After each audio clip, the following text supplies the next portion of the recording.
নাহৰকটীয়াৰ বালিমৰা গাঁৱত শুক্ৰবাৰে দিনজোৰা কাৰ্যসূচীৰে অনুষ্ঠিত হয় ভাগৱত বাখ্যা অনুষ্ঠান।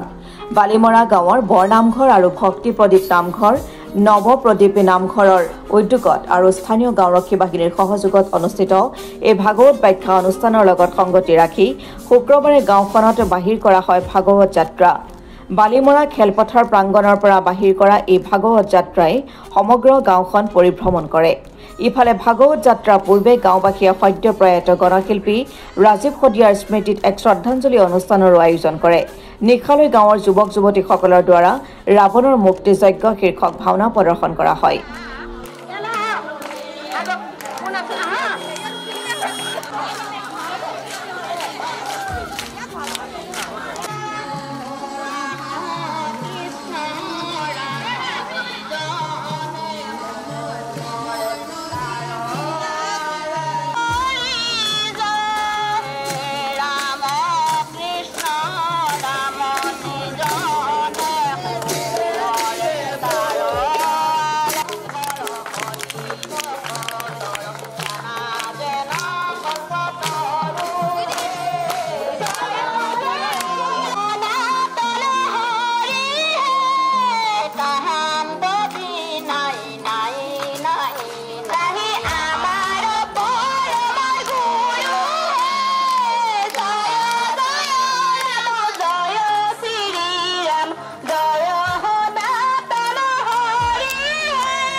আমাৰ বালিমৰা গাঁও ধৰ্মপ্ৰাণ ৰাইজে আৰু যুৱক সংঘই একত্ৰিত হৈ আজি ইয়াত সন্ধিয়ালৈ এভাগী ভাওনা কৰিছে আৰু এই ভাওনাৰ লগত সংগঠিত ৰাখি শ্ৰীমন্ত শংকৰদেৱ গুৰুজনাৰ মহাপুৰুষ শ্ৰীমন্ত শংকৰদেৱ গুৰুজনাৰ আদৰ্শৰে আজি ইয়াত নাম প্ৰসংগ হৈছে। পুৱা ভাগত আমাৰ পতাকা তোলনো হৈ গৈছে আৰু লগতে আমাৰ শোভাযাত্ৰা ভাগৱত ইতিমধ্যে ৰাইজ ওলাই গৈছে।